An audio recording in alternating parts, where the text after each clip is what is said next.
গীত সঙ্গীতের 94 আমরা পাঠ করবো। আমরা বার করলে উঠে দাঁড়াই, ঈশ্বরের সম্মানার্থে আমরা উঠে দাঁড়িয়ে গীত সঙ্গীতের 94 পাঠ করবো।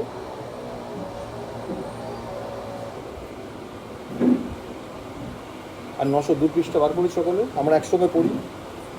হে প্রতিফলদাতা ঈশ্বর সদাপ্রভু, হে প্রতিফলদাতা ঈশ্বর দেদীপ্যমান হও, উঠো হে পৃথিবীর বিচারকর্তা, অহংকারী লোকদিগকে অপকারের প্রতিফল দাও। দুষ্টগণ কতকাল, হে সদাপ্রভু, দুষ্টগণ কতকাল উল্লাস করিবে, তাহারা বক বক করিতেছে, সগর্বে কথা কইতেছে, অধর্মচারী সকলে আত্মশ্লাঘা করিতেছে। হে সদাপ্রভু, তোমার প্রজাদিগকেই তাহারা চূর্ণ করিতেছে, তোমার অধিকারকে দুঃখ দিতেছে। তাহারা বিধবা ও প্রবাসীকে বধ করিতেছে, পিতৃহীন দিগকে মারিয়া ফেলিতেছে। তাহারা বলিতেছে, সদাপ্রভু দেখিবেন না, যাকবের ঈশ্বর বিবেচনা করিবেন না। এ লোকদের মধ্যবর্তী নরপশুগণ, বিবেচনা করো। এ নির্বোধেরা, কবে তোমাদের সুবুদ্ধি হইবে? যিনি কর্ণ রোপণ করিয়াছেন, তিনি কি শুনিবেন না? যিনি চক্ষু গঠন করিয়াছেন, তিনি কি দেখিবেন না? যিনি জাতিগণের শিক্ষাদাতা, তিনি কি ভৎসনা করিবেন না? তিনিই তো মনুষ্যকে জ্ঞান শিক্ষা দেন। সদাপ্রভু মনুষ্যের কল্পনা সকল জানেন, সে সকল তো শ্বাস মাত্র। ধন্য সেই ব্যক্তি যাহাকে তুমি শাসন করো, হে সদাপ্রভু, যাহাকে তুমি আপন ব্যবস্থা হইতে শিক্ষা দাও, যেন তুমি তাহাকে বিপদকাল হইতে বিশ্রাম দাও, দুষ্টের নিমিত্ত যাবৎ খুব খনিত না হয়। কারণ সদাপ্রভু আপন প্রজাদিগকে দূর করিবেন না, আপন অধিকার পরিত্যাগ করিবেন না।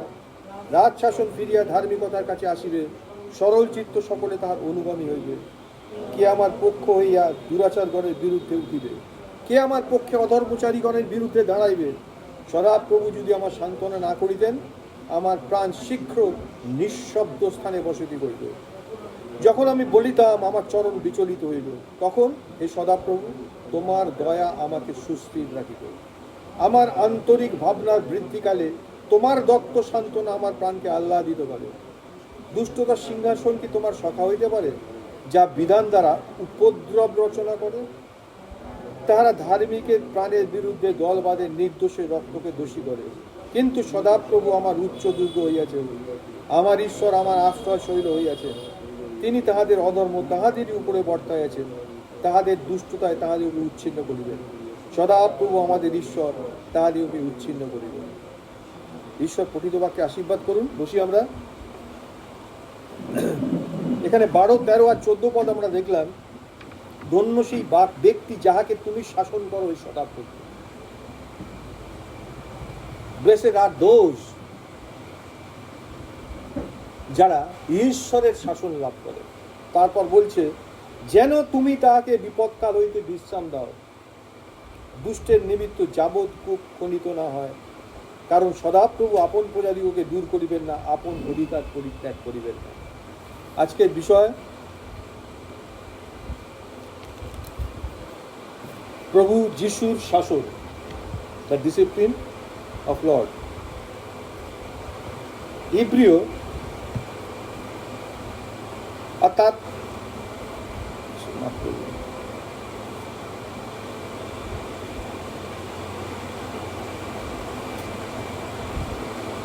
ইব্রিয় তার 12 অধ্যায় 5 পদ বলছে, হে আমার পুত্র, প্রভুর শাসন তুচ্ছ করিও না, তাহার দ্বারা অনুযুক্ত হইলে ক্লান্ত হইও না। কেননা প্রভু যাহাকে প্রেম করেন তাহাকেই শাসন করেন, যে কোনো পুত্রকে গ্রহণ করেন তাহাকেই প্রহার করেন।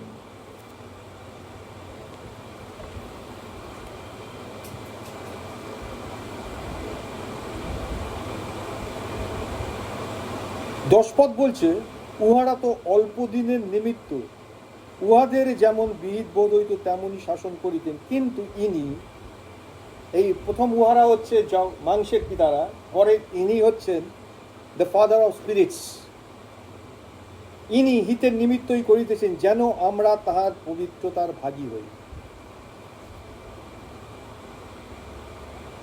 এক সেকেন্ড।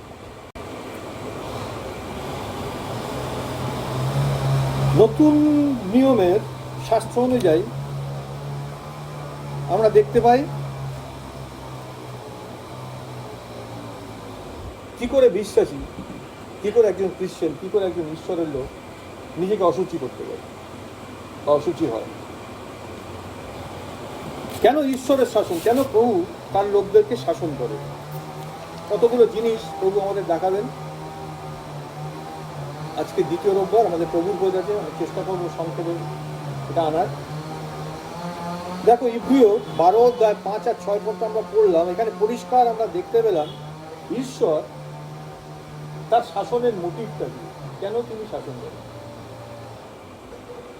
বলছে, হে আমার বৎস, প্রভুর শাসন তুচ্ছ করো। তিনি কেন শাসন করেন? যেন আমরা তার পবিত্রতার ভাগী হই। অবজেক্টিভটা ক্লিয়ার, মোটিভটা ক্লিয়ার।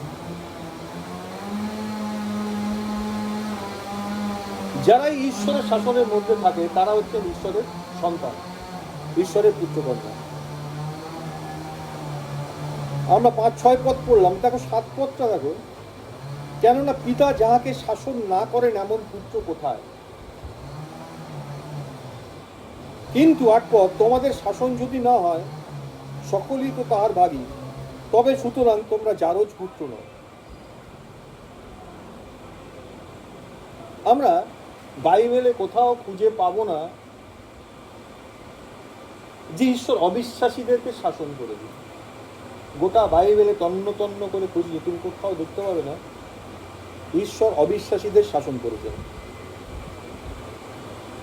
সেই কারণে এটা নিশ্চিতভাবে বলা যায় যে প্রভুর শাসন বা ঈশ্বরের শাসন সেটা শুধুমাত্র তার সন্তানদের জন্য, ফর দ্য ক্রিশ্চিয়ান ওনলি। আর সেই শাসনের উদ্দেশ্যই হচ্ছে যেন তার সন্তানেরা তার পবিত্রতার ভাগী হয়। তাহলে শাসনের মোটিভটা কি, কিসের থেকে ঈশ্বর শাসন করছেন? প্রেম থেকে। তিনি ভালোবাসেন, তাই তিনি শাসন করছেন। এটা এমন নয় যে ঈশ্বর দু চক্ষে দেখতে পারেন না তাই তিনি শাসন করছেন, ঈশ্বর পছন্দ করছেন না তাই তিনি শাসন করছেন। তিনি মানুষকে শাসন করেন কারণ তিনি তাকে ভালোবাসেন। তিনি মানুষকে শাসন করেন কারণ তিনি তাকে ভালোবাসেন, যেন আমরা তার পবিত্রতার ভাগী হতে পারি। 10 পদে যেটা আমরা দেখলাম, যদি কোনো খ্রিস্টান, যদি পরিত্রাণপ্রাপ্ত কোনো ব্যক্তি যে প্রভুকে জেনে গেছে, সে যদি যেমন তেমন প্রকারের নির্বুদ্ধিতায় তার জীবনটাকে কাটায়, তাহলে ঈশ্বরের হস্ত তার উপরে ভারী হবে। তাহলে কি হবে? ঈশ্বরের হাত তার উপরে ভারী হবে। দেখো, ঈশ্বর আমাদেরকে প্রহার করতে চান না। তার উদ্দেশ্য হচ্ছে যেন আমরা তার পবিত্রতার ভাগী হই। অবজেক্টিভটা ক্লিয়ার করে বলি, কেন ঈশ্বর শাসন করেন? যেন আমরা তার পবিত্রতার ভাগী হই। তিনি তখনই তার শাসনটা থামিয়ে দেবেন যখন আমাদের মধ্যে দিয়ে তার পবিত্রতা, তার হোলিনেসটা ম্যানিফেস্টেড হবে, প্রকাশিত হবে। যখন ঈশ্বরের সন্তানদের মধ্যে দিয়ে ঈশ্বরের সেই পবিত্রতা প্রকাশিত হবে, তখন ঈশ্বরের শাসন আর তার জীবনে আসবে না, প্রয়োজন হবে না। বুঝে যাচ্ছে? এটা খুব সিম্পল বই। একটা বাড়িতে বাবা মা 3টে বা 4টে ছেলে মেয়ে আছে। তাদের মধ্যে একটি ছেলে অত্যন্ত সভ্য, ভদ্র, নম্র, বাকিগুলো একটু দুষ্টম। তাই ক্ষেত্রে শাসনটা 3 ছেলে বা 4 ছেলে মেয়ের মধ্যে সমান শাসন হয় কি? যে ছেলে দুষ্টুমি করে না, যে ছেলে তার পিতার সমাদরকে মান্যতা দেয়, তার পিতার নামকে খাটো বা নিন্দিত হতে দেয় না, তার প্রতি কি তার শাসন থাকে? শাসন করার প্রয়োজন আছে? তাকে শাসন করতে হবে। যারা এই বিষয়গুলোকে গুরুত্ব দেয় না, ভালো করে বুঝতে হবে, যারা এই বিষয়গুলোকে গুরুত্ব দেয় না, শাসনটা তাদের জন্য বাড়াতে হবে। কিন্তু উদ্দেশ্য একটাই, যে বিষয়গুলোকে গুরুত্ব দেয় এবং যারা গুরুত্ব দেয় না অথচ তার সন্তান, তাদের উভয়কে তিনি ভালোবাসেন। আর ভালোবাসেন বলেই তার অবজেক্টিভ বা তার উদ্দেশ্য হচ্ছে যেমন আমি পবিত্র তোমরাও তেমন পবিত্র হও। ভালো করে বুঝতে হবে তার মোটিভটা কি। দেখো ইব্রিয় 12 অধ্যায় আর 11 পদে বলে একটা উক্তি করেছেন, কোন শাসনই আপাতত আনন্দের বিষয় বোধ হয় না। যখন চেস্টাইসমেন্ট আসে, যখন শাসন আসে, যখন প্রহার আসে, খুব ভালো লাগে, তাই তো? কোন শাসনই আপাতত আনন্দের বিষয় বোধ হয় না, কিন্তু দুঃখের বিষয় বোধ হয়। কেন প্রভু, কেন এমনটা ঘটলো? দুঃখের বিষয় বোধ হয়। তথাপি তদ্বারা যাহাদের অভ্যাস জন্মিয়াছে, এই অভ্যাস মানে একটা ফাইন টিউন অবস্থায় গেছে, সে বুঝতে পারে এই কারণে এটা, ওই কারণে এটা, এই কারণে এটা, এটাকে বলছে অভ্যাস জন্মানো। তদ্বারা যাহাদের অভ্যাস জন্মাইয়াছে, তাহা পরে তাহাদিওকে ধার্মিকতার শান্তিযুক্ত ফল প্রদান করে। এই যে ধার্মিকতার শান্তিযুক্ত ফল, দ্য রেজাল্ট, সেটা কি? সেটাই হচ্ছে বলছিলেন এখানে, আমরা যেন তার পবিত্রতার ভাগী হই।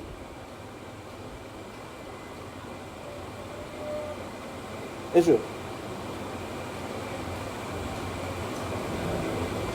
বলছে অনেকে বুঝতে ভুল করে, there is a big difference between punishment and discipline. শাস্তি, শাসন, দুটোর মধ্যে তফাৎ আছে। আচ্ছা, বুঝতে পারি তফাৎ?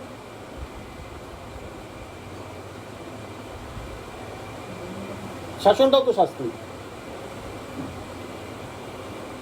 আই অন্যায় করিস, কান ধরে দাঁড়িয়ে থাক, শাস্তি না শাসন? হ্যাঁ, শাসন, দুটোই। প্রবলেমটা কোথায় থাকবে? শাস্তি আর শাসন দুটো কিন্তু সম্পূর্ণ আলাদা। ঈশ্বর শাসন করে তার সন্তানদেরকে শাস্তি দেন না। ভালো করে বুঝি, শাস্তি, শাসন। দেখো, আমরা খুব সহজভাবে বলতে গেলে এই ব্যাপারটা বুঝতে পারি। প্রত্যেক দেশের একটা সংবিধান থাকে, সেই সংবিধানের কিছু নিয়মাবলী থাকে, কিছু আইন কানুন থাকে। সংবিধান লঙ্ঘন করলে তার নানা রকম ধারা উপধারা থাকে, সেই ধারা উপধারা অনুযায়ী তার বিচার হয়, এবং সেই অনুযায়ী হয় শাস্তি হয়, নয় সে মুক্ত হয়, দোষী সাব্যস্ত হয়, মুক্ত হয়। শাস্তি কি? এত বছরের জেল, অমুক টাকা জরিমানা, রিজার্ভাল পানিশমেন্ট। এটা করার পরে কি হয়? এটা কি তার শাসন? এটা অবজেক্টিভ কি? রাষ্ট্র কেন শাস্তি দেয়? যেন আর দুষ্ক্রিয়া না করে। কিন্তু কেন অবজেক্টিভ থাকে? এরা যেন সংশোধিত পিতার মতো গৌরবোজ্জ্বল হয়, এরকম কোনো উদ্দেশ্য থাকে নাকি? থাকে না। এটা শাস্তি। শাসন কি? যেন তারা ঈশ্বরের পবিত্রতার ভাগী হয়, আমার সন্তানরা যেন আমার মতো হলি হয়। দুটো মতো আবার আছে।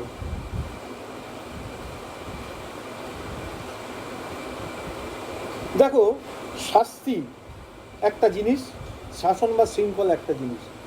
এই শাসন বা শৃঙ্খলার একটা নির্দিষ্ট উদ্দেশ্য থাকে, যাতে আমরা তার পবিত্রতায় পার্টেকার হতে পারি, অংশগ্রহণ করতে পারি, এবং এর ফলে প্রতিদিন এই নির্বুদ্ধিতায় জীবনযাপন না করি। আমরা কি নির্বুদ্ধিতায় জীবনযাপন করি যারা ঈশ্বরকে জেনেছি? করি না। এক্ষুনি দেখতে পাবো আমরা কীভাবে জীবন কাটাই, প্রভু আমাদের দেখা দেবে। দেখো, যখন কোনো এক ব্যক্তি প্রভুকে বিশ্বাস করে তাকে গ্রহণ করে হৃদয়, তার বাক্য অনুসারে, পরিভাষা অনুযায়ী তাকে বলা হয়, আমরা যাতে ক্রিশ্চিয়ান বলতে বুঝি, দে আর কল্ড ক্রিশ্চিয়ান। বাইবেলে কোথাও তুমি দেখতে পাবে না ঈশ্বর তাদেরকে এই নাম দিয়ে, মানুষ তাদের করেছিল। প্রথম যখন অ্যান্টিওকে যখন আসুক, অ্যান্টিওকে যখন কিছু লোক যারা এই পথের বিষয় চলছিল, তখন অন্য লোকেরা তাদের ক্রিশ্চিয়ান বলে বলেছিল। তাহলে যখন কেউ প্রভুকে বিশ্বাস করে ক্রিশ্চিয়ান হয়, তাকে হৃদয়ে গ্রহণ করে,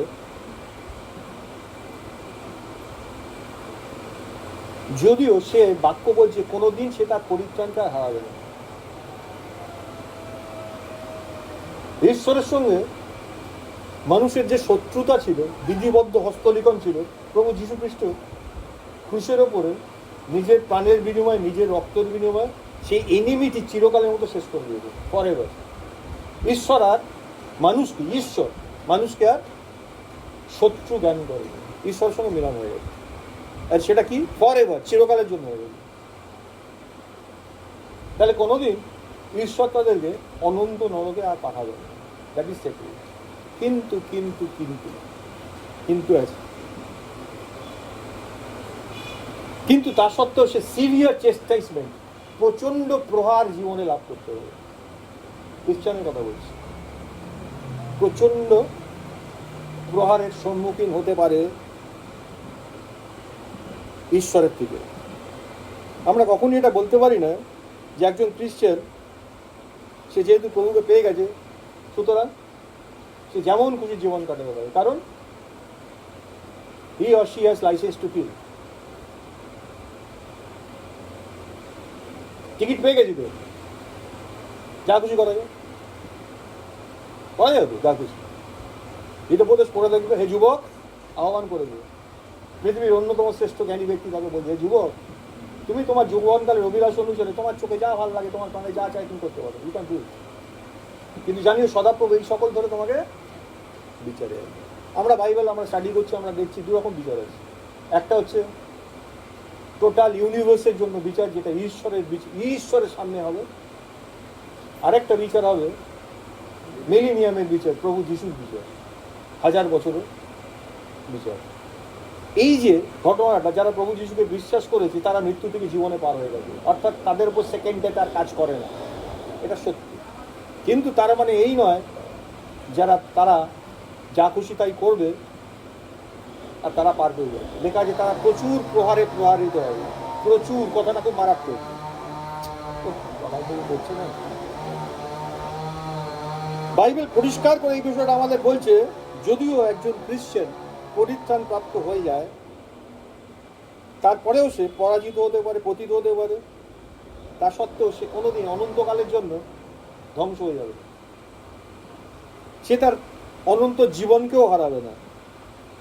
তথাপি ঈশ্বরের প্রহার সে আজকে এই পৃথিবীর বুকে লাভ করবে। আমাদের এই ভুলটা করা উচিত না, মানে এইভাবে ভাবা উচিত না যে যেহেতু আমরা অনন্তকালের জন্য মুক্তি পেয়ে গেছি, তাই আমরা যেমন তেমন করে নির্বুদ্ধিতে আমাদের জীবনটা কাটিয়ে দেবো পৃথিবীর বুকে। এটা ভেবে নেওয়া ঠিক হবে না। 2 তিমোথেও 2:22 পৌল তিমোথীকে বলছে খুব ইম্পর্টেন্ট কথা, কিন্তু তুমি তোমার যৌবনকালের অভিলাষ হইতে পলায়ন করো। তাকে বলছে? তিমোথী। কে তিমোথী? একজন পরিত্রাণপ্রাপ্ত ব্যক্তি, একজন খ্রিস্টান, একজন প্রকৃত খ্রিস্টান। তাকে বলছে তুমি তোমার যৌবনকালের অভিলাষ থেকে পালিয়ে যাও এবং যারা শুচি হৃদয়ে প্রভুকে ডাকে তাহাদের সহিত ধার্মিকতা, বিশ্বাস, প্রেম ও শান্তির অনুধাবন করো। লেখা আছে। তুমি যদি প্রথম পিতর 2:11 পড়ো, সেখানে দেখতে পাবে মণ্ডলীকে বলছে, প্রিয়তমেরা, আমি নিবেদন করি তোমরা বিদেশি ও প্রবাসী বলে। এই পৃথিবীতে আমাদের ঘর নয়, আমরা চিরকাল এখানে থাকবো না, এটা আমাদের টেম্পোরারি জায়গা। কোথায় থাকবো? লেখা আছে চিরকাল পিতার সঙ্গে থাকবে, তার বাটিতে। কতদিনের জন্য থাকবে? লেখা আছে অনন্তকালের জন্য। তাহলে এখানে আমরা কি টেম্পোরারি রেসিডেন্ট?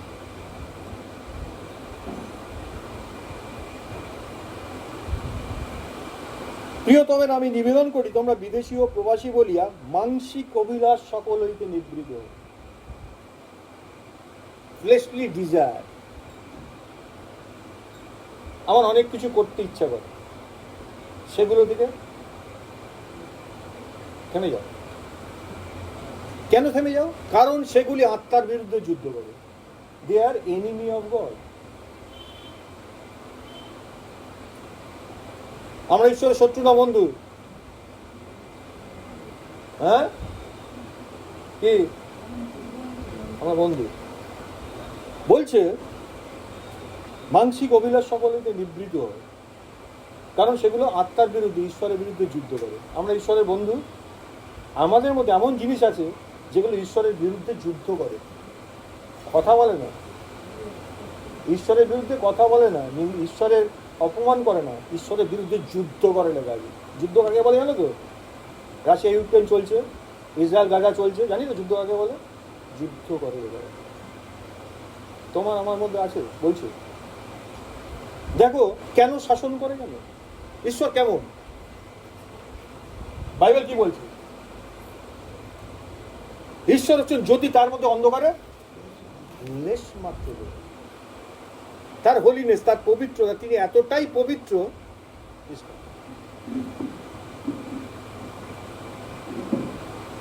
যে তার মধ্যে অন্ধকারের লেশ মাত্র নেই। আর সেই তিনি যারা ঈশ্বরকে, প্রভুকে গ্রহণ করলো, তাদেরকে নতুন সৃষ্টি করে গেছে, নতুন সৃষ্টি। আর সেই সৃষ্টির মধ্যে তিনি এসে বাস করবেন বলে। কিরম না শুনতে লাগছে? যিনি জ্যোতি, যার মধ্যে অন্ধকারের লেশ মাত্র, তিনি এতটাই হোলি, এতটাই পবিত্র যে কোনো কিছুর সঙ্গে তার কম্প্যারিজন করা যায় না, কোনো কিছুর সঙ্গে তার তুলনা করা যায় না। তিনি এসে একটা জায়গায় বাস করতে চাইছেন, যে জায়গাটা তিনি বাস করবেন সেটা তিনি তৈরি করছেন নতুন করে, নতুন সৃষ্টি করে, তার মধ্যে, পুরোনোর মধ্যে তিনি থাকতে পারেন না। জায়গা আছে, চলে আসুন, হাওয়া পাবে।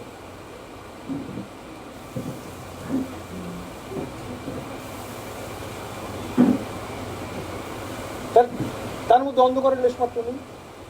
এবার একটা কন্টেনারের কথা চিন্তা করো, একটা পাত্র, সেই পাত্রের মধ্যে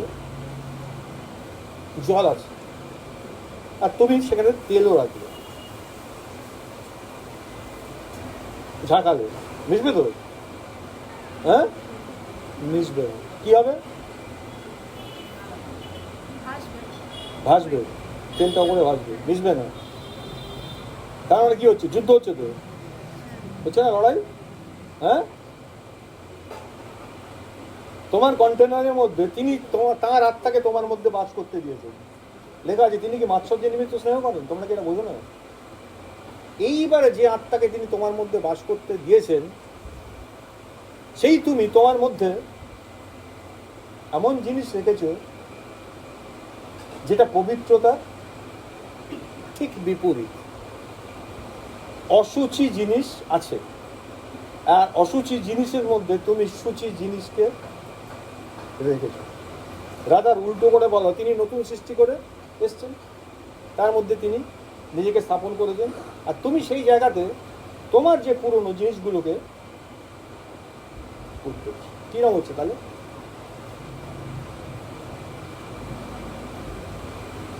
আইদার তোমার কাছে কোনো অসুবিধা হচ্ছে না, তোমার হচ্ছে কোনো অসুবিধা, তুমি জল তেলকে এক জায়গায় রাখতে পারো, কিন্তু তেল বলছে আমি কোনোদিন জলের সঙ্গে এক জায়গায় থাকতে পারি না, বিকজ আই এম হোলি। তো কী হবে? তার কষ্ট হচ্ছে।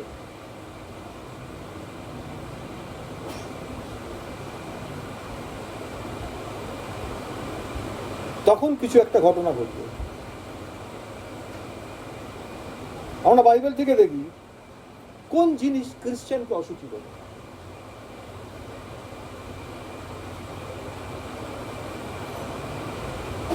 নতুন নিয়ম অনুযায়ী আমরা জানতে পারি বা দেখতে পারি একজন খ্রিস্টান অসুচি হতে পারে বা প্রভুকে অসুচি করে ফেলতে পারে। প্রভু তো কোনোদিন অসুচি হন না। তিনি বলছেন আমি পবিত্র, তাই তোমরাও পবিত্র হও, কিন্তু আমি পবিত্রতায় না থেকে আমার প্রভুকে আমি রেখে দিচ্ছি। কিরকম হবে? ঠিক ধরতে পারছি না, না দেখো এক্ষুনি ধরতে পারবে। কি করে একজন খ্রিস্টান প্রভুকে অসুচি করে বলতে পারে? প্রভু তো অসুচি হন না, মানে তাকে ওই পরিস্থিতিতে আমরা নিয়ে চলে যাই। তার মধ্যে প্রধানতম হচ্ছে আইডলট্রি বা প্রতিমা পুজো। আমরা বলতেই পারি আমরা প্রতিমা পুজো করি না, করি? কেউ প্রতিমা পুজো করি। একদিন করতাম, যখন জেনে গেছি সব ফেলে দিয়েছি। Very good. বলছে প্রতিমা পুজো হচ্ছে ঈশ্বরের পরিবর্তন হিসেবে কাউকে স্থাপন করে, নট নেসেসারি সেটা মূর্তি। আমি সেখানে টাকা পয়সাকে বসাতে পারি, আমি সেখানে আমার স্ত্রীকে বসাতে পারি। মানে আমি ফার্স্ট প্রেফারেন্স কাকে দিই? ঈশ্বর বলছেন আমার সম্মুখে তোমার অন্য কোনো দেবতা না থাকুক, আমার সম্মুখে, তার মানে আমার প্যারালাল তোমার জীবনে কেউ না থাকুক। যিশু বলছেন যে কেউ আমার পশ্চাৎ আসতে সে আপনাকে অস্বীকার করুক। ক্লিয়ারলি বলে দিয়েছে সে কি ছাড়বে, বলে দিয়েছে।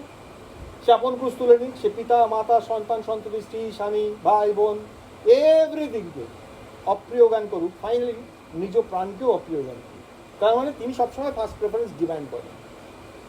কেন ডিমান্ড করেন? কারণ সেটা ন্যায্য, বিকজ ইজ হোলি, এটা তার প্রাপ্য। আমরা কি করি? আমরা যদি তাকেও রাখি আবার আরেকজনকেও রাখি, ওটাই প্রতিমা পুজো। আমরা ঠাকুরের মূর্তি এনে পুজো করি না, কিন্তু আমাদের জীবনে অনেক জিনিস রাখি যেটা ঈশ্বরকে রিপ্লেস করে, ঈশ্বরের জায়গাকে পরিবর্তন করে দেয়।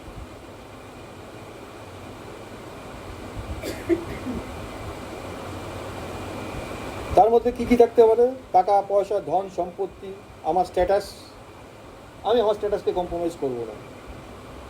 আমার কিছু সেলফিশ ডিজায়ার আছে, আমার কিছু স্বার্থপরের মতো ইচ্ছা আছে। আমি জানি সেই ইচ্ছাটা পালন করলে হয়তো আমি যদি আমার শুধু এই ইচ্ছাটা ফুলফিল হয়, তাহলে অন্য কেউ খুব ক্ষতিগ্রস্ত হতে পারে। কিন্তু হোক, ঈশ্বর আমাদের কি শিখিয়েছেন? কেউ যদি তোমার জামা চায় তাকে পায়জামাটা দিয়ে দেবে, ঠিক আছে? তোমাদের মধ্যে কোথায় থেকে বিবাদ উৎপন্ন হয়? তোমাদের মাংসে যে সব সুখাবিলাস বাস করে তার থেকে কি বিবাদ যুদ্ধ হয় না? কেন তুমি কোনো জিনিস, সেই জাগতিক জিনিস ধরে রাখার চেষ্টা করছো, কেন ছেড়ে দিচ্ছ না? বাইবেল শিখিয়েছে। আমরা কি করছি? ওটাকে হোল্ড করতে চাইছি। যিশুকেও ধরতে চাইছি, যিশুকেও ছাড়বো না, ওটাকেও ছাড়বো না। এবার ঈশ্বর বলছেন তুমি কি জানো না আমার প্রবলেম হচ্ছে যে তিনি স্বর্গলোক রক্ষণে উদ্যোগ দিচ্ছেন। তিনি কি মাৎসর্যের জন্য স্নেহ করেন? এগুলোকে তিনি কম্প্রোমাইজ করবেন, অ্যালাউ করবেন?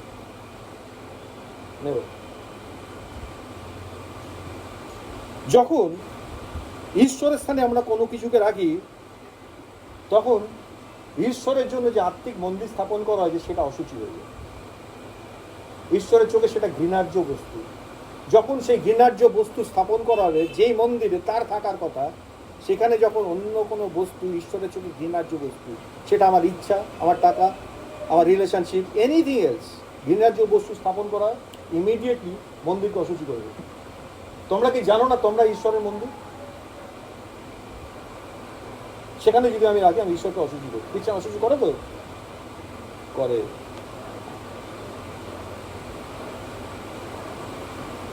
যখনই এটা আমরা করি, তখনই আমরা ঈশ্বরের পবিত্রতাকে কম্প্রোমাইজ করে দিই।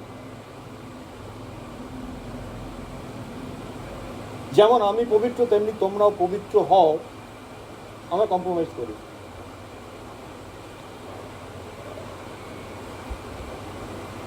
দ্বিতীয় যে জিনিসটা আমাদেরকে খ্রিস্টানদের অসুচি করে, সেটা হচ্ছে বিবাহ বহির্ভূত যৌনাচার। এটা অন্যতম একটা প্রাইমারি বা প্রধান পাপ, যেটা মানুষকে অসুচি করে দেয়। যেটা এই দেহটাকে, যেই দেহটা ঈশ্বর বলছে আমার মন্দির, সেই দেহটাকে ডিসঅনার করে। ঠিক আছে, কিছু হবে।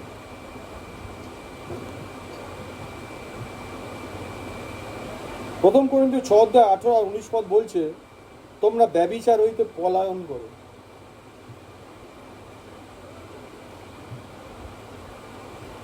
আমরা বলি আমরা তো ব্যভিচার করিনি।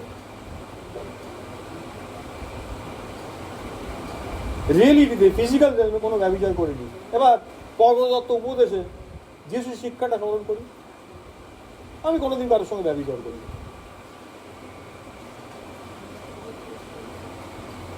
কিন্তু আমার কলেজে একজন নতুন অধ্যাপিকা জয়েন করেছে, খুব সুন্দর দেখতে,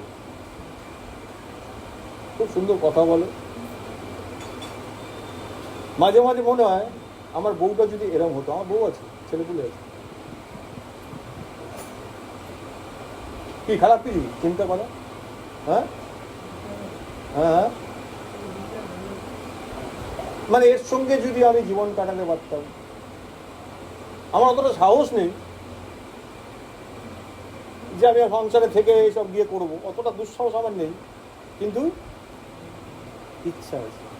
যিশু কি বলে দিলেন? যে ওটা করলো গিয়ে সে তো ব্যভিচার করলো, আর যে করতে পারলো না কিন্তু মনে মনে করলো সেও একই দোষে দোষী। বলেছে কথাটা? Same kind of sin. আমি তো কোনোদিন করিনি, কেউ আমাকে দেখেনি, কেউ আমার নামে দোষ দিতে পারবে না। আমি সেই দিন খ্রিস্টের বিচারকের সম্মুখে আমার ভেতর আমার সংবেদ আমার বিরুদ্ধে বলবে, হ্যাঁ তুমি সেদিনকে ভেবেছিলে। কোত্থেকে পালাবো? কিসের থেকে লুকাবো?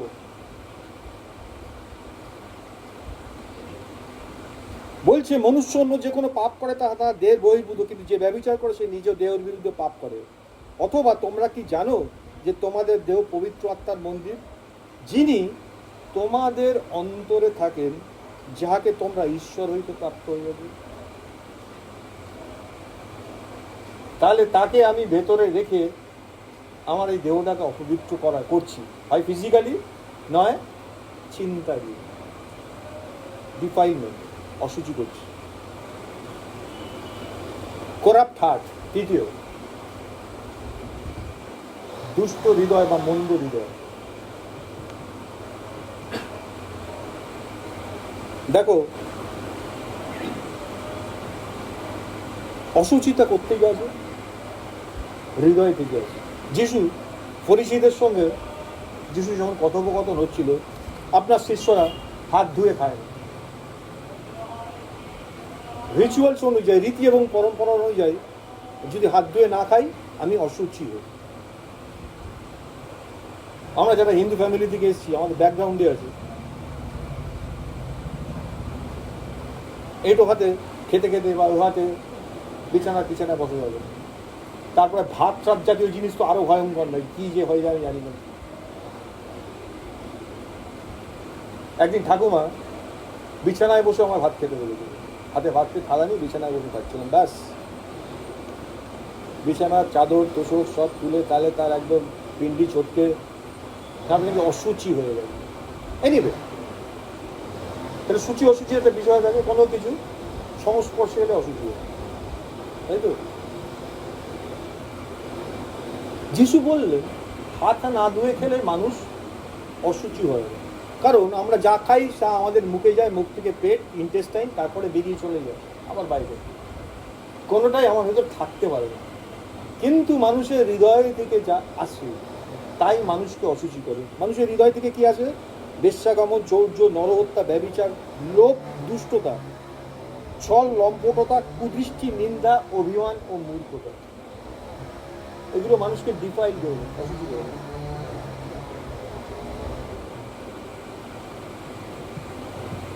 বলে আমার কোনোটাই নেই, খালি মাঝে মাঝে আমার বরের ওপর একটু অভিমান।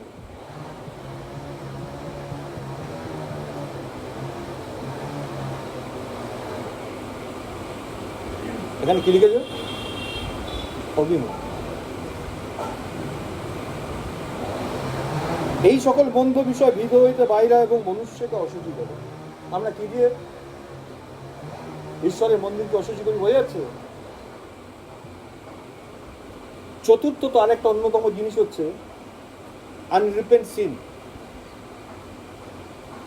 যে পাপকে আমি স্বীকার করিনি, যে পাপের জন্য আমি অনুতপ্তই নই, এটা ডেঞ্জারাস। আজকে ম্যাক্সিমাম এই ঘটনাটা তুমি দেখতে পাবে। যখন কোনো একজন বিশ্বাসী ইচ্ছাকৃতভাবে, ডেলিভারেটলি পাপের মধ্যে অবিচল থাকে, আর তার জন্য সে কোনো অনুতাপই করে না, সেটা ঈশ্বরের কর্তৃত্বকে ডিনাই করার সময়। গড ইজ সভেরিন গড, আমি ডিনাই করছি, আমি অ্যাকসেপ্ট করছি, অ্যাকনলেজ করছি, তার সময় আমি ডেলিভারেটলি করছি। ভালো করে শোনো, এটা হচ্ছে ধারাবাহিক আত্মিক অপবিত্রতা, একটা কন্টিনিউয়াস, একটা সাইকেলের মধ্যে স্পিরিচুয়াল ডিফাইলমেন্ট, আধ্যাত্মিক বা আত্মিক একটা অপবিত্রতা।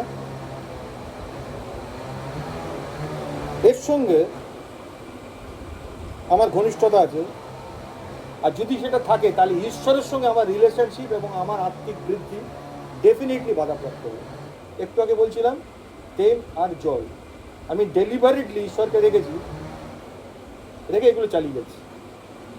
তাকে অ্যাকচুয়ালি কী করছি আমি ডেলিভারিটলি করছি। আমি তো জানি, আমাকে বলা হয়েছে, আমি বুঝতে পেরেছি, বাট আমি অবিচল ওই কাজে। এটা হচ্ছে আনরিপেন্সিভ। তাহলে কি এই পাপের কি ক্ষমা হয় না? ঈশ্বর বলছেন পৃথিবীতে এমন কোনো পাপ নেই যা প্রভু যিশু রক্ত আমাদেরকে সূচি করতে পারে না, ক্ষমা করতে পারে। কিন্তু কখন ক্ষমা হয়? যে কেউ অনুতাপ করে, রিপেন্ট করে এবং প্রভুর কাছে ফিরে এসে বলে I am sorry, I am রং, এটা ভুল। ঈশ্বর যেটাকে ভুল বলছেন আমিও সেটাকে ভুল বলছি। একটা হচ্ছে ঈশ্বর যেটাকে ভুল বলেছেন আমিও সেটাকে ভুল বললাম, কিন্তু আমি সেই কাজটাই করবো, ডিটারমিন। খ্রিস্টানের ক্ষেত্রে হচ্ছে এই ঘটনা। এই যে খ্রিস্টানদের কথা বলছি, সে স্বীকার করে এটা ভুল, ঈশ্বর যেটা ভুল বলছে সেটা ভুল, কিন্তু আমি সেটাই করবো। তার মানে আমি ঈশ্বরের কর্তৃত্বকে ডিনাই করছি, অস্বীকার করছি। এবার দেখো তো আমাদের জীবনে কখন কখন কীভাবে আমরা এই ঘটনাগুলো ঘটিয়েছি, উত্তর পেয়ে যাবো।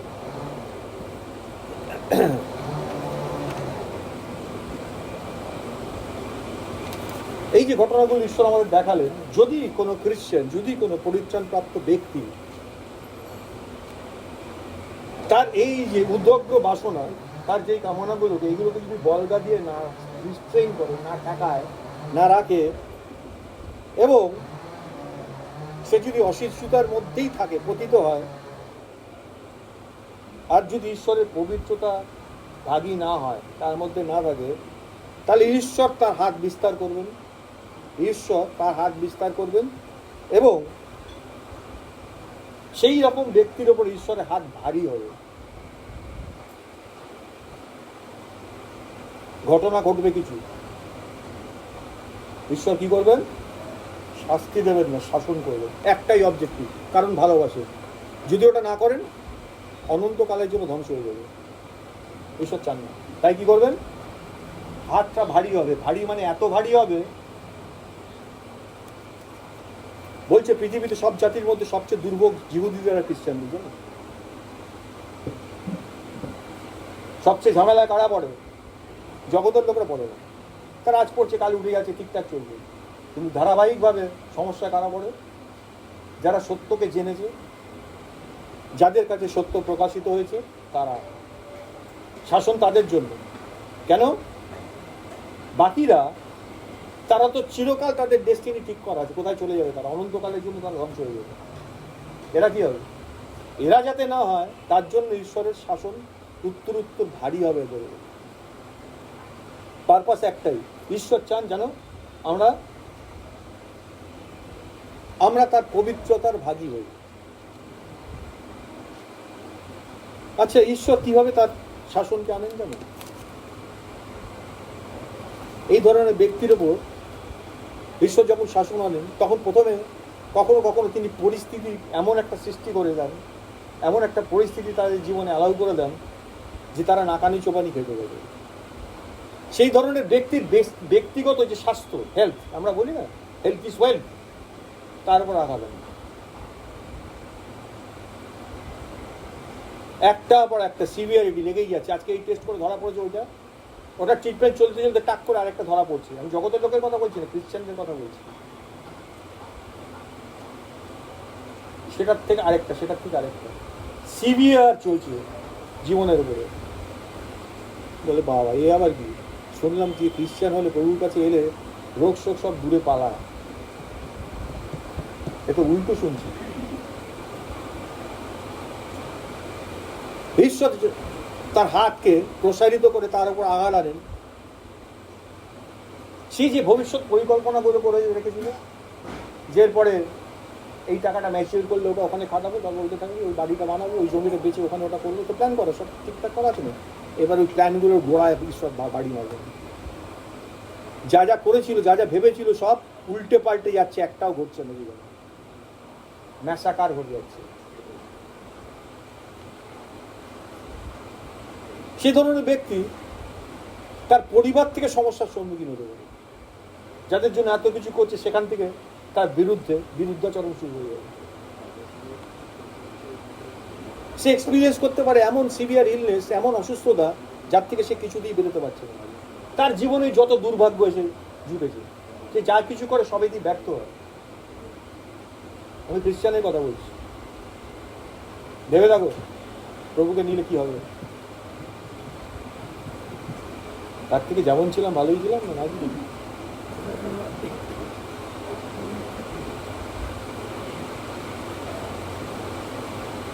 উদ্দেশ্য কি? ঈশ্বর কেন এই জিনিসগুলোকে তার জীবনে অ্যালাউ করছেন? ফাইনালি একটা, বিকজ হি লাভস, তিনি ভালোবাসেন। আমি কোনো মতে তোমাকে ত্যাগ করবো, কি বিপদেই পড়েছি। আর তাই তিনি তার জীবনে এইগুলো অ্যালাউ করছেন, যাতে সেই ব্যক্তি ফিরে আসে, বুঝতে পারে যেন তার পিতা ঈশ্বর যেমন পবিত্র, সে তেমন পবিত্র হয়ে সেই পবিত্রতার ভাগী হয়। That is the objective. আর সেই দিন প্রভু যীশু খ্রিস্ট তার বন্ধুকে পিতার সামনে উপস্থিত করবেন। লেখা আছে না, আজকে যেরকম আছে সেই অবস্থায় নিয়ে যাবেন, কেউ যেতে পারবে না। কি লেখা আছে? কিভাবে নিয়ে যাবে? নিষ্পাপ নিষ্কলঙ্ক।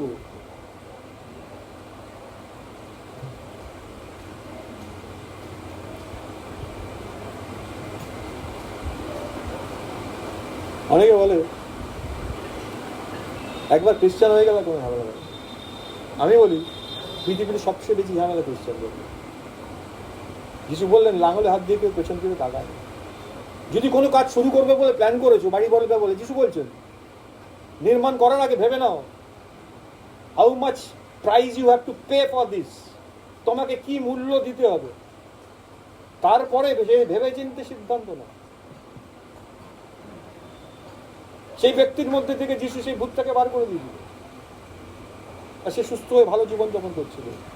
আর লেখা আছে সেই ভূত বেরিয়ে গেল, বেরিয়ে গিয়ে জলবিহীন স্থানে ভ্রমণ করতে লাগলো, আর প্রাণের বিশ্রাম কোথায় পাচ্ছিল না।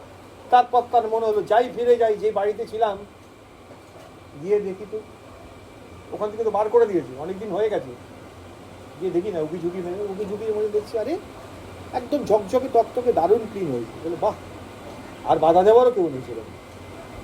এবার লেখা আছে সে গিয়ে তার থেকে দুষ্ট আরো অপর 7টা ইভিল স্পিরিটকে নিয়ে বাড়িটায় ঢুকলো। আগে কে ছিল? ও একা একা, এখন ও +7। কনক্লুশনে যিশু বলছে তাহাতে সেই ব্যক্তির শেষ অবস্থা প্রথম অবস্থার থেকেও খারাপ হলো।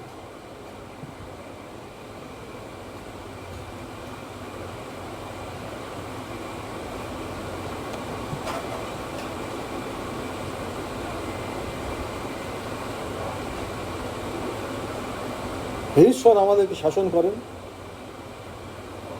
এর জন্য না যে তিনি আমাদেরকে খুব কঠিন পরিস্থিতির মধ্যে ফেলে দেন, আমাদেরকে শাস্তি করেন না, তিনি শাস্তি করেন। তিনি আমাদের ভালোবাসেন। তিনি চান ফাইনালি তিনি যেমন পবিত্র, আমরাও যেমন তেমন পবিত্র হই, আমরা যেন তার পবিত্রতার ভাগী হই, যেন যে আহ্বানে তিনি আহ্বান করেছেন তার সেই আহ্বানের যোগ্য হয়ে উঠি।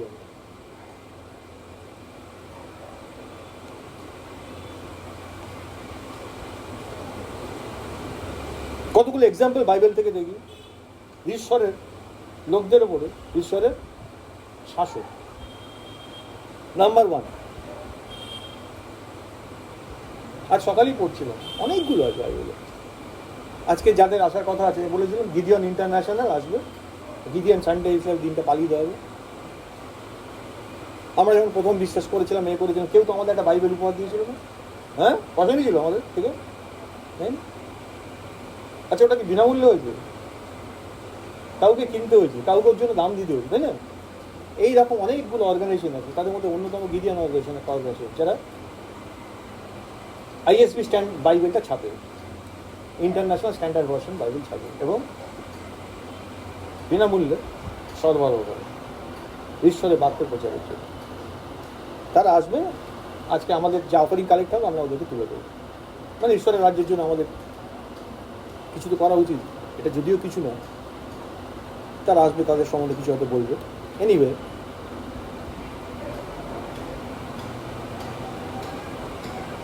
বিচার কর্তৃগণের বিবরণের মধ্যে এই গিদিয়ন বলতে মনে পড়লো, গিদিয়ন নামে এক ব্যক্তি ছিল, বেন্যামিন বংশের একটা ছোট্ট শাখা গোষ্ঠীর লোক। তার বাবার নাম জিসয় ছিল। আর সেই সময় লেখা আছে ইসরায়েল এত অবাধ্য ছিল, এত অবাধ্য, অবাধ্য মানে কার? ঈশ্বরের। যে ঈশ্বর তাদের শাস্তি দেওয়ার জন্য, শাসন করার জন্য মেদিয়নীদের হস্তে সমর্পণ করেছে। একটা পরজাতি এসে সমর্পণ করে। কেন কেন দিল? লেখা আছে, বাইবেল ভালো করে পড়ে দেখবে, ঈশ্বর যেগুলো বারণ করেছিল তারা সেইগুলো করতো। ডিফাইলমেন্ট, অসুচিতা তাদের জীবনে ডেকে। কি বলেছিল ঈশ্বর? বলছেন আমি তোমাদেরকে যাদের মধ্যে পাঠাচ্ছি তাদের তোমার থেকে দূর করে দেবো, তোমরা কোনোভাবে তাদের সঙ্গে মিশে যেও না, তাদের কালচারকে রপ্ত করো না। ওরা ঈশ্বরের এই কথাগুলোকে অগ্রাহ্য করেছিল। এবং ফাইনালি যখন গিদিয়নের সময় স্টেটমেন্টগুলো লেখা আছে, লেখা যাবে ওদের যে দেবতা ছিল বাল দেবতা, ইসরায়েলের বালের উপাসনা করা শুরু করে। আর ঈশ্বর তাদের জীবনে শাসন পাঠিয়ে দিয়েছিল। আর এমন শাসন লেখা আছে, ওরা যা যা ফসল টসল এটা ওটা উৎপন্ন করতে যা করতো, বিজনী আসতো, পঙ্গপালের মধ্যে সব লুটপাট করে নিয়ে চলে যেত। বছরের পর বছর এই ঘটনা ঘটতো। আর সেখানে গিদিয়ন বলে এই ব্যক্তি, তার বাবার দ্রাক্ষা কুণ্ডু আছে, মানে যেখানে দ্রাক্ষা পেষণ করে ওয়াইন তৈরি করা হয়, তার ভেতরে ঢুকে গম পেশাই করছে, আটা বানাবে। তো ন্যাচারালি কেউ খুঁজতে আসবে না, লুকিয়ে লুকিয়ে করতে হচ্ছে। আর ঈশ্বর এনকাউন্টার করলেন, সেই ব্যক্তিকে ব্যবহার করুন। তার আগে লেখা ইসরায়েল সন্ধান করা সদা প্রভুর কাছে কন্ডন করছিল, বাঁচাও, এবার বাঁচাও, এবার রিপেন্ট করছে, এবার ফিরে আসছে। পড়ে দেখবে বিচার কর্তৃগণের বিবরণের গান। এই ইসরায়েল জাতি যখন 400 বছর দাসত্বে থাকার পর ইজিপ্টে, মিশরে, আর মসি যখন তাদেরকে বার করে আনলো, আমরা জানি ঈশ্বর বলেছিলেন দুগ্ধ মধু প্রবাহিত দেশ, কনান দেশ, সেই দেশে তোমায় নিয়ে যাবে। প্রমিসটা কার কাছে ছিল? আব্রাহামের কাছে ছিল। আব্রাহামের কাছে এই প্রমিসটাও ছিল, কিন্তু তোমার জেনারেশন 400 বছর দাসত্বে থাকবে। জানো, ডিউটি ডিফাইন। এই ঘটনা তাদের জীবনে ঘটবে, তারা ঈশ্বরকে ভুলে যাবে, এই তাদের ঘটবে। তারপর ঈশ্বর প্রতিজ্ঞা করেছিল আমি তাদেরকে বার করে আনবো সমস্ত ধন সম্পত্তি সহ। এবার যাদেরকে বার করে আনছে তারা 11 দিনের পথ ইজিপ্ট থেকে যেখানে নিয়ে যাবে, কতদিন লাগে জার্নি করতে? তখন তো প্লেন ছিল না, ট্রেন ছিল না, হেঁটে যেতে হবে। 11 দিন লাগে। সেখানে ওই জায়গাটায় আমাদের পৌঁছতে 40 বছর লেগেছে। কিরকম জার্নিটা? তুমি আজকে বাড়ি থেকে বেরোলে, অফিস থেকে পাঠাচ্ছে অমুক জায়গায়, 1.5 দিনে পৌঁছে যাওয়ার কথা, 2.5 বছর বাদে তুমি জায়গায় গিয়ে পৌঁছলো। কিরকম লাগবে বলো তো? ভাবছি কিরকম লাগবে? 11 দিনের পর 40 বছর। কেন কেন? লেখা আছে তাদের অবাধ্যতা প্রযুক্ত, তাদের দুষ্টতা প্রযুক্ত। কোথায় অবাধ্যতা, কোথায় দুষ্টতা? হাটে। তাহলে ঈশ্বর এই মরুভূমির মধ্যে, এই উইল্ডারনেসে 40 ইয়ার্স তাদেরকে শাসন করছিল। ফাইনালি তাদের মধ্যে বেশিরভাগ লোকের হৃদয় এতটাই কঠিন হয়েছিল, ঈশ্বর বলছেন কোনোদিন এরা যাবে না, আমি ওদেরকে মেরেই ফেলবো। তখনই মেরে ফেলতে গিয়েছিলেন। মসি বললেন না, প্লিজ করো না। তুমি যদি করো অন্য লোকেরা কি বলবে? তুমি এমন শক্তিশালী ঈশ্বর যাদেরকে মিশর থেকে বার করে আনলে, কিন্তু তোমার সেই ক্ষমতাই নেই, তুমি এদেরকে সামলাতে পারলে না। ঈশ্বর ঠিক আছে মারবো না, কিন্তু ওদের ঢুকতে দেবো। তাহলে ঈশ্বর যদি না মারেন, অথচ ঢুকতেও দেবেন না, তাহলে কি হবে? যতদিন স্বাভাবিকভাবে মরছে ততদিন ঘুরে বেড়াবে। ঠিক তাই করে ওদের পরের জেনারেশন তাদেরকে ঈশ্বর ঢুকিয়ে দেবে, কারণ তারা এই রিবেলটা করে। শাসন নাম্বার 2, ঈশ্বরের মনের মতো, ঈশ্বরের প্রাণের মতো লোক ছিলেন দাউদ। আমরা জানি সেই দাউদের জীবনে অনেক ঘটনা, অন্যতম একটা ঘটনা দাউদের পাপ, জানি তো আমরা। আর লেখা আছে যুদ্ধ চলছে ফলিস্তিয়দের সাথে, আর দাউদ নিজে না গিয়ে তার সেনাবাহিনী, তার সেনাপতিদের পাঠিয়ে যুদ্ধ চলছে, আর নিজে চান টান করে দুপুরে লাঞ্চ টাঞ্চ করে বিকালবেলা ছাদে উঠে ঘুরে বেড়াচ্ছে। আর ছাদে ঘুরতে ঘুরতে কি দেখতে পাচ্ছে? দাউদেরই একজন সৈন্য, যার নাম উত্তীয়। দাউদের রাজপ্রাসাদের পাশেই তার বাড়িটা, ছোট্ট কুটির। আর ছাদের ওপর থেকে নিচ দেখা যাবে। ওপর থেকে নিচে কি দেখতে পাচ্ছে? সেই উত্তীয় স্ত্রী স্নান করছে। তা আমি ছাদে উঠে এরকম একটা ঘটনা দেখলাম, কি করবো? আমার বাড়ি, আমার ছাদ, আমি উঠেছি, আমার চোখে পড়েছে, কি করবো?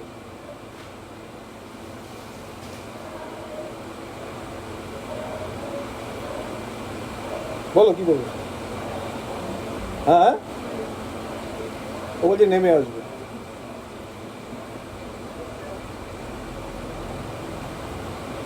আর লেখা আছে দাউদের মনে তীব্র একটা আকাঙ্ক্ষা যায়, দ্যাট ইজ কল লাস্ট। ঈশ্বর দাউদকে সব দিয়ে দেন। ফাইনালি দাউদকে বলেছিলেন, তুমি যদি আমাকে বলতে আমি কি তোমাকে দিতাম না আরো ভালো ভালো জিনিস, বলেছিলেন তো। দাউদ কি করছে এবার? ঈশ্বরকে, যে দাউদ জীবনের প্রত্যেকটা সেগমেন্টে ঈশ্বরকে জিজ্ঞাসা না করে কিছু করে না, সেই দাউদ একটা স্টেপ নিচ্ছে। কি স্টেপ? ওকে ডাকিয়ে আনছে দাউদকে। রাজা তো রাজার ডাকে অস্বীকার করে যাবে, তা ঘটনাক্রমে ডেকে নিয়েছে, যা যা করার করে ফেলেছে। তারপরে দেখছে ফাঁপড়ে পড়বো। দেখো লেখা আছে, একটা মানুষ যখন ডিফাইল হয়, অসুচি হয়ে যায় না, আর পাপ পূর্ণ তাই যখন প্রকাশ পায় না, সে প্রকাশ পায় মৃত্যুকে প্রসব করে। এবার দেখা যাচ্ছে ও কি করছে, ওইটাকে ঢাকার জন্য একটা ব্যবস্থা করতে হবে, তাই নানা রকম ছলের আশ্রয় নিয়ে। কি দায়ুদ ঈশ্বরের মনের মতো লোক, এবার ছল চাতুরি করতে চাইছে। কেন? যে একটা ঘটনা ঘটে গেছে, সেই ঘটনাটাকে ব্যালেন্স করতে চাইছে। ব্যালেন্স ভালো করে বুঝি, আমাদের জীবনে আমরা অনেক ঘটনা ঘটাই, পরবর্তীকালে সেই ঘটনাগুলোকে ব্যালেন্স করার চেষ্টা করি আরো অন্যায় দিয়ে। আমরা ঈশ্বরের কাছে ফিরে যাই না, বলি না সরি ভুল করে ফেলেছি, কি করি? ব্যালেন্স করার চেষ্টা করি। আর যত ব্যালেন্স করার চেষ্টা করি তত কি করে?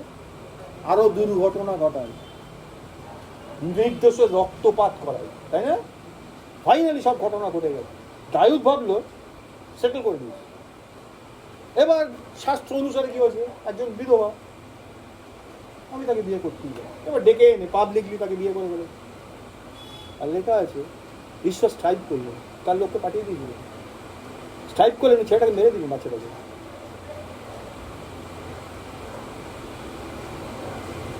ঈশ্বরের হাত ভারী হয়, লেখা আছে শাসনটা।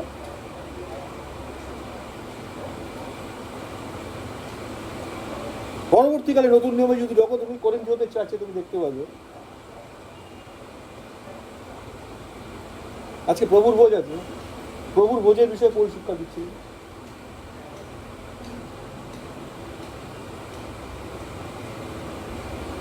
পৌল এক্সপ্লেন করছিলেন, পৌল ব্যক্ত করছিলেন, করিন্থীয় মণ্ডলীতে কিছু কিছু মেম্বার্স আছে, কিছু সদস্য আছে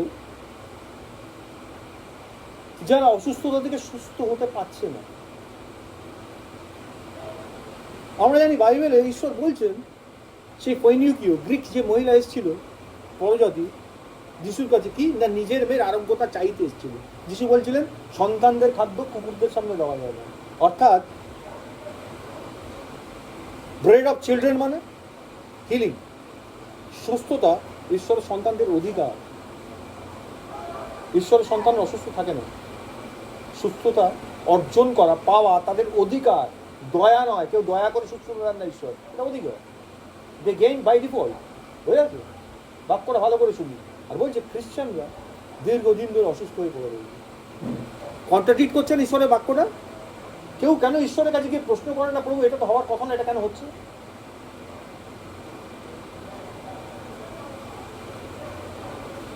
আর যখন প্রভুর কাছে চিৎকার করছিলেন, প্রভু কেন এটা হচ্ছে, তোমার কিছু কিছু লোকের মধ্যে এই জিনিসটা দেখতে পাচ্ছি, কেন হচ্ছে?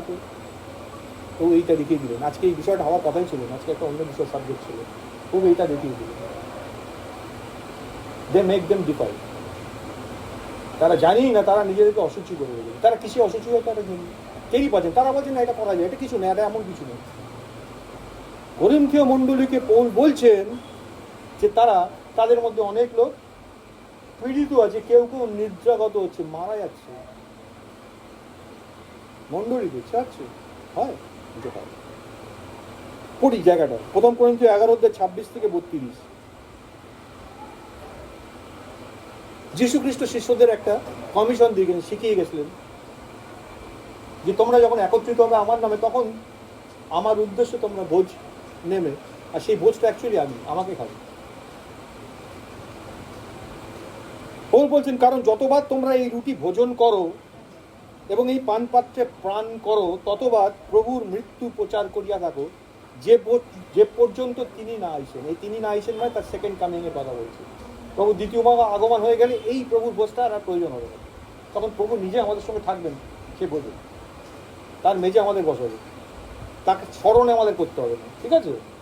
তারপর বলছে অতএব 27 পদ, যে কেউ অযোগ্য রূপে প্রভুর রুটি ভোজন কিংবা পান পাত্রে পান করিবে, সে প্রভুর শরীরের ও রক্তের দায়ী হইবে। আচ্ছা, অযোগ্য রূপে মানে তাহলে প্রভুর ভোজ গ্রহণ করার জন্য যোগ্যতার অযোগ্যতার ব্যাপার আছে। তাহলে যে কেউ ঈশ্বরের সন্তান হচ্ছে সেই তো যোগ্য, তাই না? যোগ্য হবার পরেও অযোগ্য রূপে যদি ভোজন করি, তাহলে আমি ওর দিয়ে থাকার যোগ্য। আমি I am the member of the house, আমি ঈশ্বরের বাটির লোক, তাই ঈশ্বরের ঘরের খাবার আমার প্রাপ্য। এইবার খাবারটা এতটাই সূচি, এতটাই পবিত্র, বলছে আমি ওটাকে যদি ক্যাজুয়ালি নিই, অর্থাৎ আমার ভেতরে ইনফিল্ট্রেশন আছে, এই যে জিনিসগুলো বললাম তার কোনো কোনো জিনিস আমার মধ্যে রেখেছি, রেখে ক্যাজুয়ালি ওটা নিচ্ছি, অর্থাৎ প্রভুকে ফোর্স করছি তুমি অন্ধকারের সঙ্গে এসে থেকে মেশো। কি ফোর্স করছি প্রভুকে? আমার মধ্যে অন্ধকার আছে, তোমাকে টেনে আনছি অন্ধকারে, তুমিও থাকো।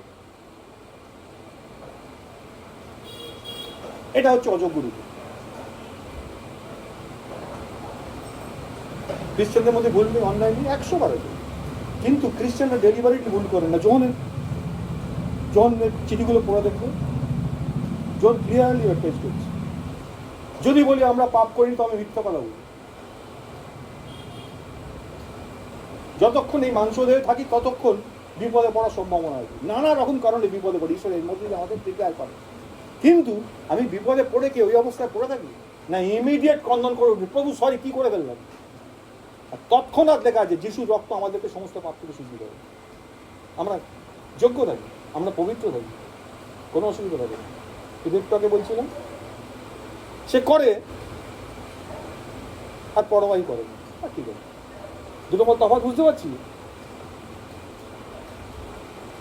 অতএব যে কেউ অযোগ্য রূপে প্রভুর রুটি ভোজন কিংবা পান পাত্রে পান করিবে, সে প্রভু শরীরের রক্তের দায়ী হইবে। কিন্তু মনুষ্য আপনার পরীক্ষা করি। এখানে খ্রিস্টান প্রত্যেক ঈশ্বরের সন্তান নিজেকে প্রশ্ন করুন, নিজের পরীক্ষা করুন, নিজের কাছে ক্লিয়ার হয়ে যাবে, এবং এই প্রকারে সেই রুটি ভোজনে সে পান পাত্রে পান করুক, কোনো চিন্তা নেই, কোনো ভয় নেই, কিচ্ছু হবে না। আগে কি তার আমরা যখন এটা করতে আসবো নিজেকে একবার টেস্ট করতে হবে, ঈশ্বর দেখিয়ে দেবে, যখন দেখিয়ে দেবেন আমাকে ইমিডিয়েট ডিপেন্ড করতে হবে। ঈশ্বরের সন্তানেরা সর্বদা ঈশ্বরের বশীভূত হবে। আনরিপেন্ট সিন নিয়ে আমি যদি আসি আর সেটাকে যদি কেয়ারে না করি, আমি কি করি? লেখা আছে তারা পীড়িত হচ্ছে, কেউ কেউ নিদ্রাগত হচ্ছে। ঈশ্বর আমায় দেখাচ্ছেন মণ্ডলীতে অনেকে জীবন থেকে ক্রনিক ডিজিজ। আচ্ছা, আমি বাইবেলে প্রশ্ন করছি, মানে ঈশ্বর কিছু কিছু রোগ আমরা পৃথিবীর বুকে দেখতে পাই, খুব মানে সেগুলো নাকি একবার হলে আর সারে না, অনেক রকম রোগ আছে। মূলত যেগুলো আমরা বলি জন্মগত রোগ, যেগুলো ডিএনএ দ্বারা সংক্রামিত, আধুনিক পরিভাষা বলে বংশানুক্রমিক রোগ। ঈশ্বর কাছে প্রশ্ন করছিলাম, ঈশ্বর একটাই দেখালেননি। আমি যাকে প্রেম করি, যাকে ভালোবাসি, তাদের কত জেনারেশন অব্দি ভালোবাসি, আর যাদের পানিশ করি তাদের 3 জেনারেশন অব্দি তারা সেই ফল ভোগ করে, যাদের ভালোবাসি তারা 14 জেনারেশন অব্দি তারা এনজয় করে আমাদের, বলছে তো। আর লেখা আছে তিনি ক্রুশের ওপরে আমাদের পাপ এবং পিতৃপুরুষদের পাপের যে দায় আমাদের ওপর ছিল সেইটাকেও তিনি মিট আপ করে দেন। তাহলে জেনেটিক্যাল ডিসঅর্ডার, ডিএনএ ঘটিত যে কোনো রোগ থাকার কথা নয়। বিজ্ঞান যেটা বলছেন এটা থাকবে, এই জেনারেশনের উপর থেকে এটা যাবে না। যিশু বলছেন আমি কেটে দিয়েছি, বলছেন তাহলে কেন ঘটছে? প্রভু দেখালেন এইটা। এখনো ডিফাইনমেন্ট রয়েছে, আর বিশেষ করে পিতা মাতার কারণে সন্তানদের উপরে এই প্রভাবগুলো আছে।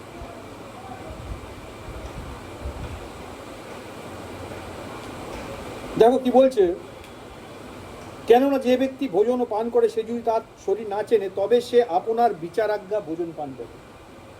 30 পদ বলছে এই কারণ তোমাদের মধ্যে বিস্তার লোক দুর্বল ও পীড়িত আছে এবং অনেকে নিদ্রাগত হইতেছে, আমরা যদি আপনাদিওকে আপনারাই চিনিতাম তবে আর বিচারিত হইতাম না, এই জাজমেন্টটা আমাদের উপরে আসতো না। সিম্পল। কিন্তু আমরা যখন প্রভু কর্তৃক বিচারিত হই তখন শাসিত হই। এই যে শাসনটা কেন জীবনে ঘটছে প্রভু দেখিয়ে দিচ্ছেন। আমরা শাসিত হই যেন জগতের সহিত দণ্ডাজ্ঞা প্রাপ্ত না হই। জগতের দণ্ড কি জানো? কি? অনন্তকালীন বিনাশ। আমরা যেন ওই জগতের সাথে ওই একই দণ্ড ভোগ না করি, তাই শাসন। অনেকে প্রশ্ন করে প্রভুর লোক অত অল্প বয়সে চলে গেল, কারণ একটা ছোট্ট অসুখ করলো শেষ হয়ে গেল, একটা দুর্ঘটনা শেষ হয়ে গেল। সে প্রভুকে ভালোবাসতো, প্রভুকে গ্রহণ করে দিল। প্রভু দেখিয়ে দেন এই পৃথিবীর বুকে ওকে যদি আরো কিছুদিন রাখতাম শয়তান ওকে টেনে নিয়ে চলে যেত। ওর মধ্যে যে ফেথটা ছিল, ঈশ্বরের প্রতি ভালোবাসা ছিল, সেটাকে ডিস্ট্রয় করে দিত। ও যিশুকে অস্বীকার করত, আর ইমিডিয়েটলি সেই ঘটনাটা ঘটত।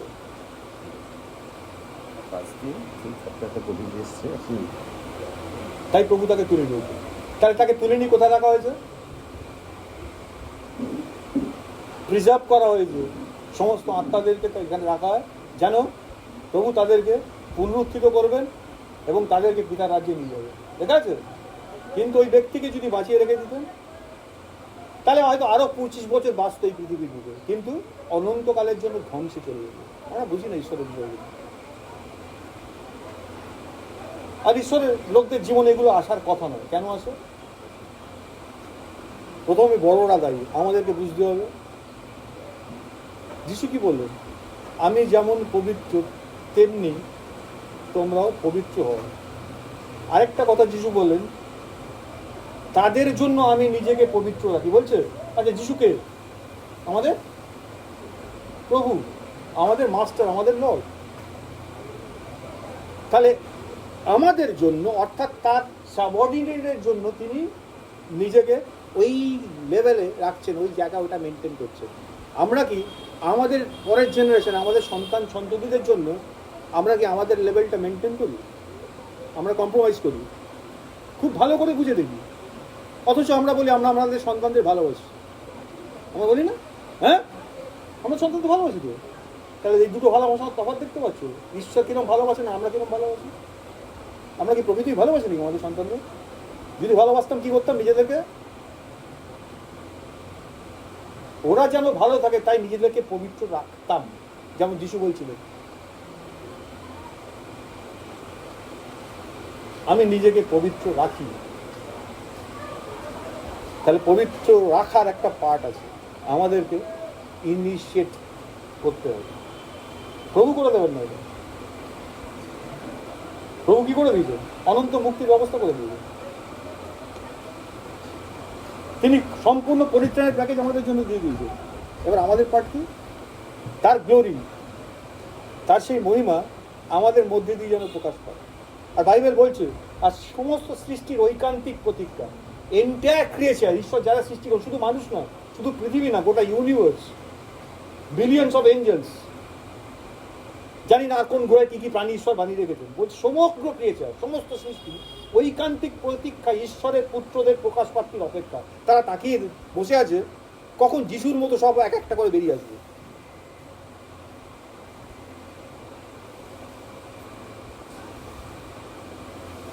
আর সেটাই হচ্ছে manifestation of the glory of god. ঈশ্বরের আত্মা গৌরব প্রকাশিত হয়।